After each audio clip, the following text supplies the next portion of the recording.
Hello everyone.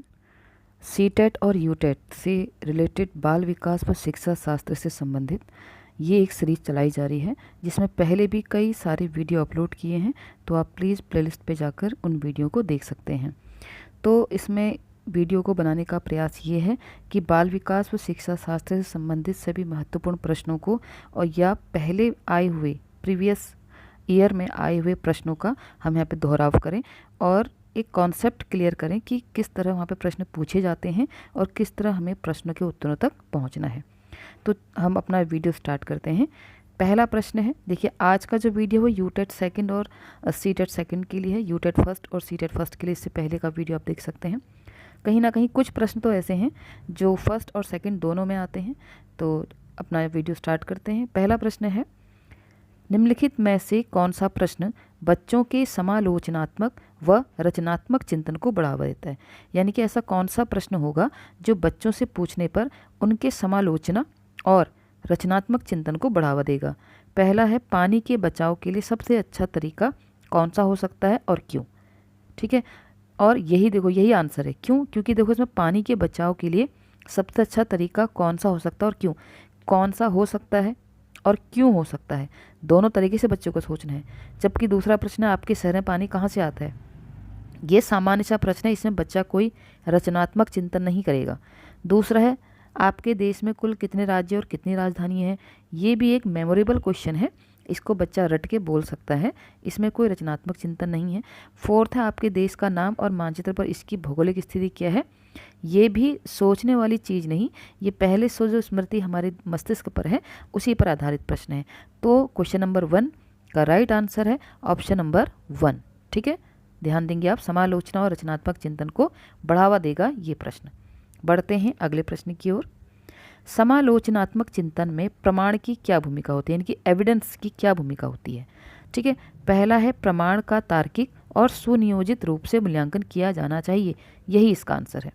क्यों है, अब इसको भी समझ लेते हैं कि प्रमाण जो भी एविडेंस वो देंगे उसका तार्किक माने लॉजिक और सुनियोजित मतलब प्लानिंग रूप से अच्छे से उसका मूल्यांकन किया जाना चाहिए। जबकि दूसरा ऑप्शन है कि प्रमाण को बिना विश्लेषण के स्वीकार किया जाना चाहिए। नहीं, एविडेंस को आप कैसे एनालाइज किए बिना स्वीकार कर सकते हैं। थर्ड है, समालोचनात्मक चिंतन के लिए प्रमाण अप्रासंगिक है। रॉन्ग, ऐसा तो है ही नहीं, ये गलत है। व्यक्तिगत राय के पक्ष में प्रमाण की उपेक्षा की जानी चाहिए। उपेक्षा का अर्थ होता है नज़रअंदाज। ठीक है, तो ये सारे ऑप्शन गलत हैं, बस एक ही हमारा उत्तर सही है कि समालोचनात्मक चिंतन में प्रमाण की भूमिका ये होती है कि प्रमाण का तार्किक और सुनियोजित रूप से उसका मूल्यांकन किया जाना चाहिए। बढ़ते हैं अगले प्रश्न की ओर। समावेशी शिक्षा में क्या शामिल है। देखिए, समावेशी शिक्षा हर बार मैं जो सीरीज चला रही हूँ उसमें कहीं ना कहीं एक ना एक प्रश्न आ रहा है। तो समावेशी शिक्षा क्या होती है। समावेशी शिक्षा वह होती है जिसमें विभिन्न विभिन्न योग्यता वाले, विभिन्न बुद्धि कौशल वाले बच्चों को उनकी बुद्धि कौशलता के अनुसार एक माहौल दिया जाए और उनको प्रेरित किया जाए। तो इसमें क्या शामिल है, यानी कि ऐसा कुछ होगा जो इसमें शामिल नहीं है। तो पहला है, सभी विद्यार्थियों के लिए मानक पाठ्यचर्या। देखिए, अगर हम बात कर रहे हैं व्यक्तिगत विभिन्नताओं की, तो हम एक मानक एक स्टैंडर्ड पाठ्यचर्या नहीं कर सकते, क्योंकि वो तो सबके लिए अलग अलग होना चाहिए ना, तो ये तो होगा नहीं, है ना। दूसरा है, विद्यार्थियों का उनकी योग्यता के आधार पर पृथक्करण व वर्गीकरण करना। अगर हम बच्चों को उनकी योग्यता के आधार पर उनको अलग अलग वर्गीकरण कर देंगे तो ये क्या होगा, ये एक पक्षपात होगा, एक तरह से हम कैरेक्टराइज कर देंगे बच्चों को। जबकि हर एक को समावेशी शिक्षा क्या करती है, इंक्लूड करती है, सबको डिफरेंट डिफरेंट बैठाती नहीं है, वर्ग भेद नहीं करती है। ठीक है, अगला ऑप्शन है, विशेष आवश्यकता वाले शिक्षार्थियों को केवल व्यावसायिक शिक्षा का प्रावधान करना। मतलब जो बच्चे स्पेशल नीड वाले हैं उन बच्चों को एजुकेशनल जो वोकेशनल एजुकेशन देना, ये भी गलत है। फोर्थ है, व्यक्तिगत अंतरों की पहचान के परिणाम स्वरूप पाठ्यचर्या में लचीलापन। देखो, ये राइट आंसर है। समावेशी शिक्षा क्या काम करती है, वो व्यक्तिगत अंतरों की पहचान करेगी और उसके अनुसार पाठ्यक्रम में लचीलापन मतलब होता है फ्लेक्सिबिलिटी लाएगी, यानी कि हर बच्चे के लिए अलग अलग उसको बनाएगी, उस पाठ्यक्रम में कुछ ना कुछ चेंजेस लाएगी। यही समावेशी शिक्षा में सम्मिलित है। ठीक है, तो राइट आंसर है ऑप्शन नंबर 4। बढ़ते हैं अगले प्रश्न की ओर। निम्नलिखित कथनों को पढ़ना है और अभिकथन और कारण को समझना है। कथन है, बच्चों में संज्ञानात्मक विकास पर भाषा के प्रभाव पर जीन पियाजे और लेव वाइगोत्स्की के दृष्टिकोण में भिन्नता है। ठीक है, ये कथन है कि बच्चों में संज्ञानात्मक विकास पर भाषा के प्रभाव पर और जीन पियाजे और लेव वागोत्स्की के दृष्टिकोण में भिन्नता है, मतलब दोनों के विचार अलग हैं। तो कथन तो बिल्कुल सही है। कारण क्या है? खोज अधिगम में शिक्षक अवसर प्रदान करता है और विद्यार्थी स्वयं जानकारी प्राप्त करने के लिए उन्मुख होते हैं। देखिए, बात हो रही संज्ञानात्मक विकास की और यहाँ पर जानकारी प्राप्त करने वाली हो रही है। तो क्वेश्चन नंबर 4 का राइट आंसर है ऑप्शन नंबर 2। ए और आर दोनों सही हैं, लेकिन जो आर है वो ए की सही व्याख्या नहीं कर रहा है, क्योंकि यहाँ पर ए में बात की गई है दोनों मनोवैज्ञानिकों की, लेकिन यहाँ पर फिर अधिगम और शिक्षक की बात हो रही है। तो कथन तो दोनों सही हैं, लेकिन आर ए की सही व्याख्या नहीं करता। तो राइट आंसर ऑप्शन नंबर 2। बढ़ते हैं अगले प्रश्न की ओर।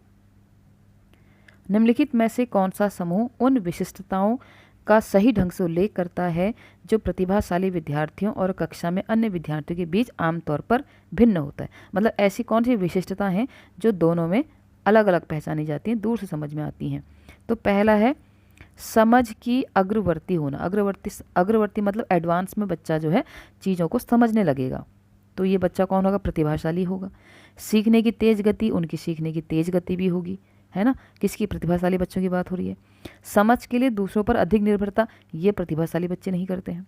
शारीरिक विकास की तेज गति, शारीरिक विकास और बौद्धिक विकास में कोई तालमेल नहीं होता। ऐसा जरूरी नहीं कि जिसकी बुद्धि तेज है उसकी शारीरिक विकास भी तेज हो रहा हो। तो हमारा राइट आंसर क्या है?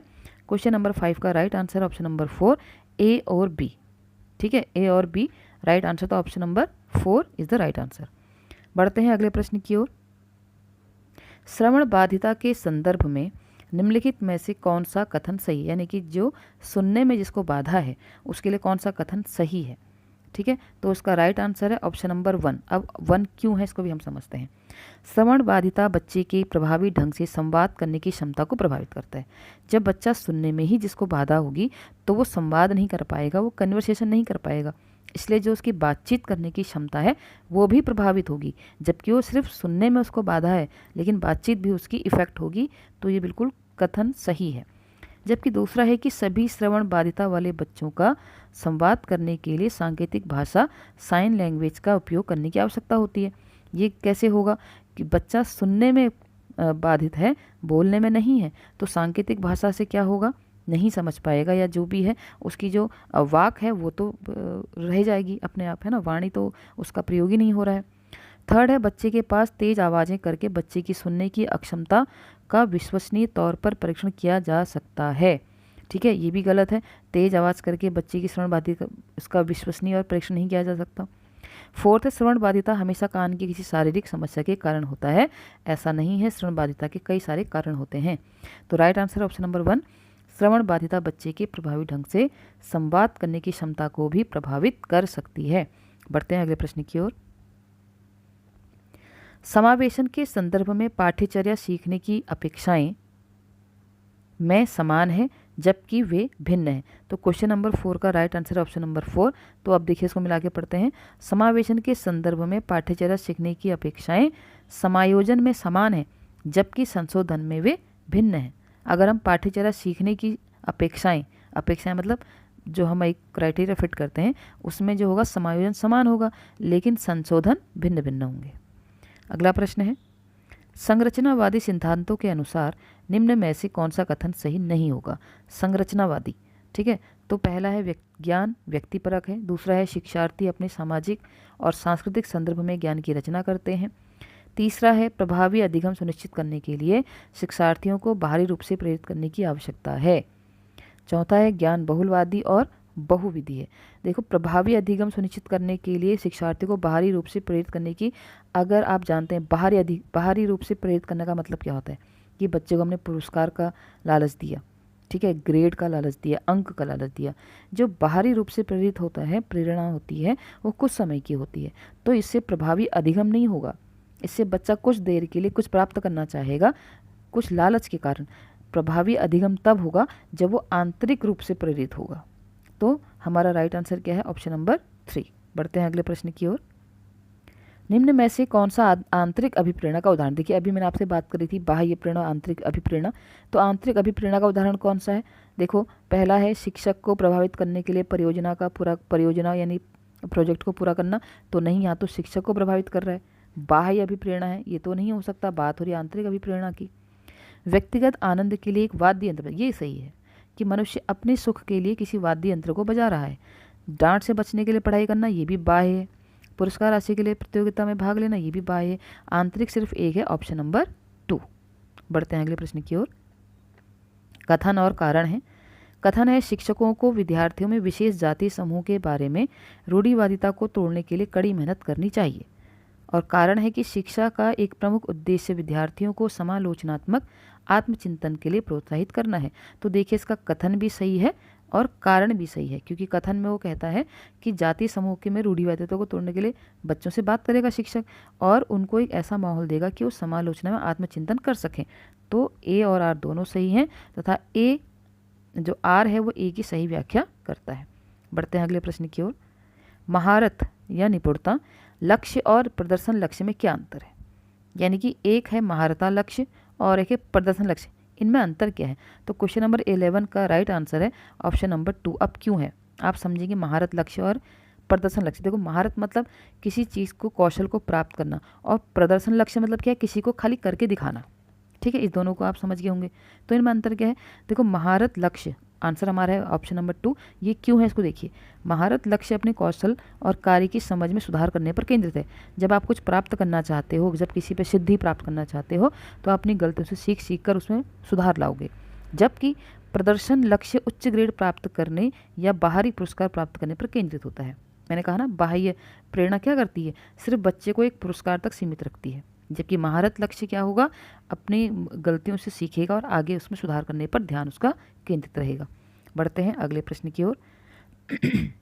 भाई बहन के रिश्ते या रिश्तों में, अब इसमें हमको ऐड करना सेंटेंस, तो इसका राइट आंसर तो पहला ही है। अब क्यों है इसको भी हम समझते हैं। भाई बहन के रिश्ते या रिश्तों में माता पिता और साथियों के साथ संबंधों से भिन्न होते हैं। बाल्यावस्था में सामाजिकरण में महत्वपूर्ण भूमिका निभाते। देखिए अगर आप अपने घर में बड़े हैं तो आपने अपने छोटे भाई बहनों को समाज से उनका जो है सरोकार कराया होगा, समाज में उनको एक स्थान दिया होगा, नाम दिया होगा, उनकी सहायता की होगी। तो भाई बहन के रिश्ते वो माता पिता और साथियों के साथ संबंधों से बिल्कुल भिन्न होते हैं।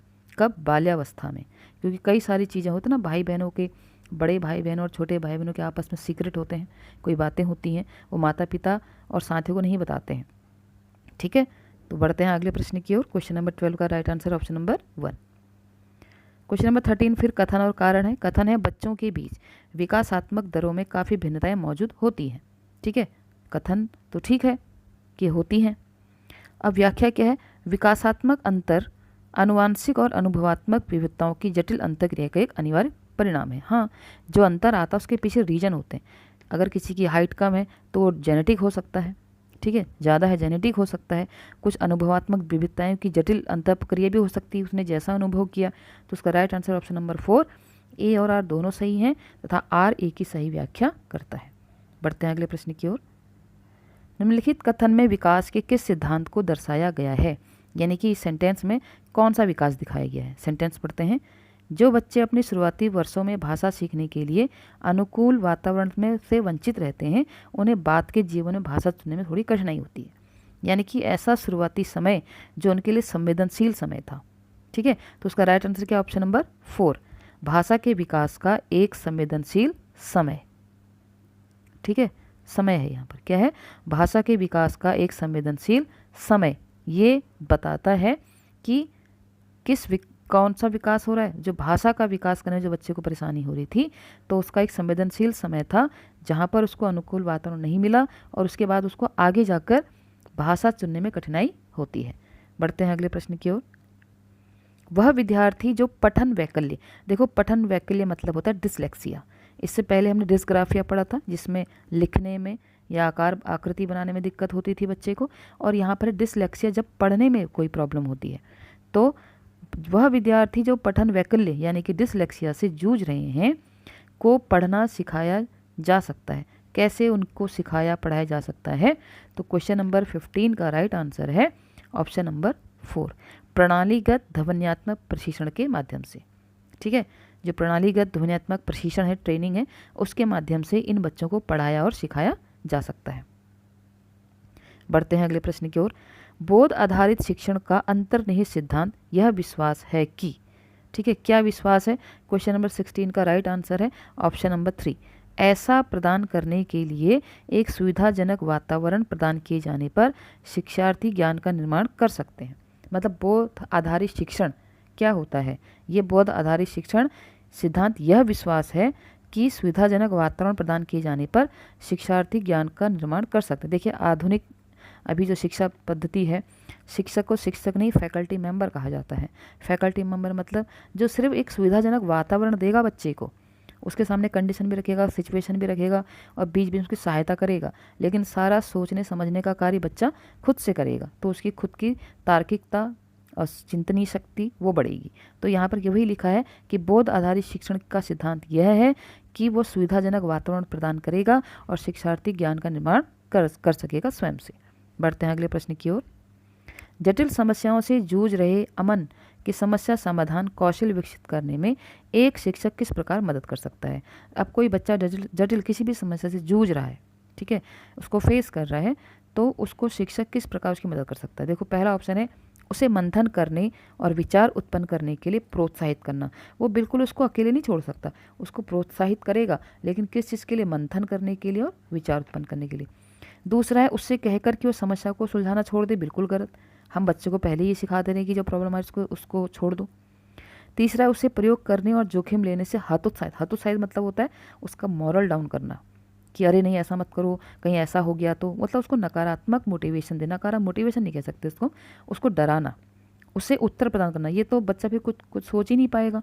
अगर आप उसको बना बनाया कुछ दे दोगे तो बच्चा अपने दिमाग से सोचने समझने का काम नहीं कर पाएगा। तो हमारा राइट आंसर क्या है? ऑप्शन नंबर 1, उसे मंथन करने और विचार उत्पन्न करने के लिए प्रोत्साहित करेगा। बढ़ते हैं अगले प्रश्न की ओर। माध्यमिक कक्षाओं में अधिगम के लिए एक अनुकूल कक्षा का वातावरण किस पर केंद्रित होता है? मतलब माध्यमिक कक्षा जो होंगी, हम ये पर क्योंकि हम ये 6 to 8 की बात कर रहे हैं, तो वहाँ पर एक अनुकूल कक्षा का वातावरण कैसा होगा? सजा और शर्मिंदगी वाला? ये तो किसी का भी नहीं होगा। प्रतिस्पर्धी लोकाचार मतलब कंपटीशन इतना है कि बस बच्चा दूसरे को नीचे दिखाना चाहता है। अनुबंधन और पुनर्बलन? नहीं, इसका आंसर क्या है? सहकारी अधिगम, यानी कि कोऑपरेटिव लर्निंग, कि बच्चा कोऑपरेट कभी करेगा, लर्निंग भी करेगा। सहकारी अधिगम ये माध्यमिक कक्षाओं में एक अनुकूलन कक्षा का वातावरण किस पे निर्भर होता है? सहकारी अधिगम पे निर्भर होता है। बढ़ते हैं अगले प्रश्न की ओर। लेव वाइगोत्स्की का मानना था कि विकास क्या है? देखो, ये तो थ्योरी है, ये तो आपको याद होनी चाहिए। तो क्वेश्चन नंबर 19 का राइट आंसर है ऑप्शन नंबर 4, सीधे सामाजिक संपर्क के परिणाम से होता है। तो लेव वाइगोत्स्की का मानना है कि विकास कैसे होता है? विकास होता है सीधे सामाजिक संपर्क के परिणाम से। बढ़ते हैं अगले प्रश्न की ओर। पियाजे के अनुसार गुणात्मक रूप से 4 विभिन्न अवस्थाएं हैं, ठीक है, वो कौन कौन सी? मतलब पियाजे के अनुसार गुणात्मक रूप से 4 विभिन्न अवस्थाएं, दुनिया की विभिन्न संस्कृतियों में व्यापक रूप से भिन्न होना, उदाहरण देकर समझाती है कि बच्चों का मन लघु वयस्क मन होता है, बच्चों के जेनेटिक कोड पर निर्भर होती है, बच्चों के विकास में सार्वभौमिक पैटर्नों का प्रतिनिधित्व करती हैं। यानी कि पियाजे के अनुसार जो गुणात्मक रूप में 4 विभिन्न अवस्थाएं हैं वो कैसी होती हैं? क्या वो व्यापक रूप से भिन्न होती हैं? क्या बच्चों का मन लघु मन वयस्क होता है? ठीक है, तो उसका आंसर क्या है? क्वेश्चन नंबर 20 का राइट आंसर है ऑप्शन नंबर 4। तो जो गुणात्मक रूप से 4 विभिन्न अवस्थाएं हैं वो ये बताती हैं कि बच्चों के विकास में सार्वभौमिक पैटर्नों का प्रतिनिधित्व करती है। ठीक है, ये पियाजे के अनुसार है। बढ़ते हैं अगले प्रश्न की ओर। निम्नलिखित में से कौन सी पियाजे के संज्ञानात्मक विकास के सिद्धांत की सीमा है? सीमा मतलब लिमिटेशन है। ऐसा कौन सा सिद्धांत है, जैसे कौन सा स्टेटमेंट है जो उनके संज्ञानात्मक विकास की लिमिटेशन दिखाता है? तो क्वेश्चन नंबर 21 का राइट आंसर है ऑप्शन नंबर 4। वह संज्ञानात्मक विकास पर संस्कृति और सामाजिक कारकों के प्रभाव को ध्यान में नहीं रखता। यानी कि जो पियाजे का संज्ञानात्मक विकास है उसकी सबसे बड़ा दोष हम कह सकते हैं, सबसे बड़ी कमी ये कह सकते हैं कि उस पर संस्कृति और सामाजिक कारकों के प्रभाव को ध्यान में नहीं रखा जाता है। बढ़ते हैं अगले प्रश्न की ओर। फिर से कथन और कारण है। कथन है कि प्रत्येक वर्ष लता, जो कि कक्षा 7th की शिक्षिका है, उनके क्षेत्रों में कैरियर पर चर्चा करने के लिए एक महिला गणित प्रोफेसर और एक पुरुष नर्स को अपनी कक्षा में आमंत्रित करती है। देखिए, जहाँ पर गणित प्रोफेसर महिला आ गया और पुरुष नर्स आ गया, समझ रहे हैं? तो ये जेंडर पे कहीं ना कहीं है। ठीक है, और कारण है कि लैंगिक जेंडर अंतर जन्मजात होते हैं और समाज के माध्यम से अधिग्रहित होते हैं। देखो, जन्मजात कोई भी चीज़ ये नहीं होता है कि लड़का है तो यही करेगा, लड़की है तो यही करेगा, ये जन्मजात नहीं होते हैं। ठीक है, तो उसका राइट आंसर क्या है? ऑप्शन नंबर क्वेश्चन नंबर 22 का राइट आंसर है ए तो सही है परंतु आर गलत है। समाज के माध्यम से अनुग्रहित होते, समाज में माना गया है ऐसा, लेकिन जन्मजात ये अंतर नहीं होते हैं। ठीक है, तो राइट आंसर ऑप्शन नंबर 1। बढ़ते हैं अगले प्रश्न की ओर। एक प्रगतिशील कक्षा में विद्यार्थी कैसा होगा? मतलब एक प्रोग्रेसिव क्लास जो होगी उसमें विद्यार्थी क्या करेगा? अधिक प्रश्न नहीं पूछते, नहीं तो फिर तो ये प्रगतिशील है ही नहीं। शिक्षक से प्रश्न पूछते हैं, हाँ। एक दूसरे से प्रश्न पूछते हैं, हाँ। स्वयं से प्रश्न पूछते हैं, हाँ। तो राइट आंसर क्या है? ऑप्शन नंबर क्वेश्चन नंबर 23 का 3 बी सी डी। ठीक है, ये तीनों ऑप्शन सही है। बढ़ते हैं अगले प्रश्न की ओर। पुल्लिंग या स्त्रीलिंग होने से जुड़ी अपेक्षाओं का कहा जाता है और उन्हें सीखा जाता है। तो क्वेश्चन नंबर 24 का राइट आंसर है ऑप्शन नंबर 1। पुल्लिंग या स्त्रीलिंग होने से जुड़ी अपेक्षाओं को जेंडर भूमिकाएं कहा जाता है और इन्हें बाल्यावस्था की सभी अवस्थाओं से लेकर वयस्कता में भी सीखा जाता है। ठीक है, हमें बचपन से ही बताया जाता है ये ऐसा है, ऐसा है। पुल्लिंग स्त्रीलिंग से जुड़ी बातें बताई जाती हैं और ये बाल्यावस्था से कब तक चलती हैं? वयस्कता तक चलती रहती हैं। बढ़ते हैं अगले प्रश्न की ओर। बुद्धि के संदर्भ में निम्नलिखित में से कौन सा दृष्टिकोण शिक्षार्थियों के बीच विविधता के सम्मानपूर्ण विचार का समर्थन करता है? यानी कि बुद्धि के रिगार्डिंग अगर हम बात करें तो कौन सा एक ऐसा दृष्टिकोण है, कौन सा एक ऐसा पॉइंट ऑफ व्यू है जो बताता है कि शिक्षार्थियों के बीच जो विविधता है उसका सम्मान होना चाहिए, समर्थन करता है उसका? तो क्वेश्चन नंबर 25 का राइट आंसर है ऑप्शन नंबर 4। क्या कि बुद्धि बहुआयामी है और समय के साथ बदल सकती है, इसलिए इसमें जो विविधताएं बच्चों में आती हैं उनको सम्मान मिलेगा। तो क्वेश्चन नंबर 25 का राइट आंसर क्या है? Option number 4। अगला है क्वेश्चन नंबर 26। निम्नलिखित में से किसने सामान्य बुद्धि की अवधारणा की आलोचना की और बुद्धि का एक वैकल्पिक सिद्धांत प्रस्तावित किया? बहुत इंपॉर्टेंट क्वेश्चन है कि सब बुद्धि की सामान्य बुद्धि अवधारणा की आलोचना करके बुद्धि का वैकल्पिक सिद्धांत किसने बताया? तो क्वेश्चन नंबर 26 का राइट आंसर है ऑप्शन नंबर 2 हावर्ड गार्डनर। तो बुद्धि का वैकल्पिक सिद्धांत किसने दिया? हावर्ड गार्डनर ने। ठीक है, बढ़ते हैं अगले प्रश्न की ओर। लॉरेंस कोहलबर्ग के सिद्धांत की आलोचना कैरल गिलिगन द्वारा की गई, अब उसका रीजन क्या था? क्वेश्चन नंबर 27 का राइट आंसर है ऑप्शन नंबर 1। तो लॉरेंस कोहलबर्ग के सिद्धांत की आलोचना कैरल गिलिगन ने की नैतिक तर्क में लैंगिक विभिन्नताओं की उपेक्षा करने के लिए की गई, क्योंकि लॉरेंस कोहलबर्ग ने क्या किया था कि उन्होंने नैतिक तर्क में लैंगिक विभिन्नताओं की उपेक्षा की थी। जो मॉरल लॉजिकल होते हैं उसमें उन्होंने ये कहा था लॉरेंस कोहलबर्ग ने कि लैंगिक विभिन्नताओं की कोई बात ही नहीं, उसको नज़रअंदाज कर दिया। तो इसी बात की आलोचना किसने की है? कैरल ने। बढ़ते हैं अगले प्रश्न की ओर। एक शिक्षिका अपने विद्यार्थियों को अधिसंज्ञानात्मक कौशल विकसित करने में मदद करना चाहती है, कौन सी रणनीति सबसे प्रभावी होगी? वह अपने बच्चों को अधिसंज्ञानात्मक मतलब सोचने समझने की शक्ति, ऐसी कौशल विकसित करना चाहती है, तो वो क्या करेगी? तो क्वेश्चन नंबर 28 का राइट आंसर है ऑप्शन नंबर 2। क्या करेगी? विद्यार्थियों को प्रोत्साहित करना कि वे स्वयं अपने अधिगम पर चिंतन करें और प्रगति का मूल्यांकन करें। मतलब कभी हम करते हैं ना कि बच्चों को हमने कोई टेस्ट लिया और खुद से कहा कि अपनी कॉपी आगे फेयर कॉपी रखो या आगे आंसर की रखो और अपने आप को चेक करो, तो बच्चों को प्रोत्साहित करेंगे कि वो अपने बातों पर अधिगम पर चिंतन करें, आज हमने क्या सीखा, कितना सीखा, और अपनी प्रगति का मूल्यांकन करें। खुद से ही अपने आप का मूल्यांकन करेंगे, तभी बच्चे क्या होंगे? अधिसंज्ञानात्मक कौशल विकसित करने में योग्य हो पाएंगे। बढ़ते हैं अगले प्रश्न की ओर। तो क्वेश्चन नंबर 28 का राइट आंसर था ऑप्शन नंबर 2। क्वेश्चन नंबर 29 फिर कथन और कारण है। कथन है कि शिक्षकों को संकल्पना को मजबूत करने के लिए विद्यार्थियों को अपने स्वयं की संकल्पना के उदाहरण और गैर उदाहरणों की पहचान करने के लिए कहना चाहिए। मतलब उनको बच्चों से कहना चाहिए शिक्षक को कि वो अपने उदाहरण, अपनी कल्पना के उदाहरण और गैर उदाहरण की पहचान कर सकें। अब कारण यह है कि उदाहरणों के बारे में सोचने से संकल्पना को मजबूत किया जाता है, जबकि गैर उदाहरण विद्यार्थियों को भ्रमित करते हैं। नहीं, गैर उदाहरण मतलब बिना उदाहरण की बात विद्यार्थियों को भ्रमित नहीं करती है। तो क्वेश्चन नंबर 29 का राइट आंसर है ऑप्शन नंबर 1। ए तो सही है परंतु आर गलत है। ठीक है, तो आज की वीडियो का अंतिम प्रश्न है, अधिगम के सामान्य सिद्धांत बताते हैं। देखिए, जहाँ भी अधिगम आएगा उसका मतलब क्या है? अधिगम माने सीखना।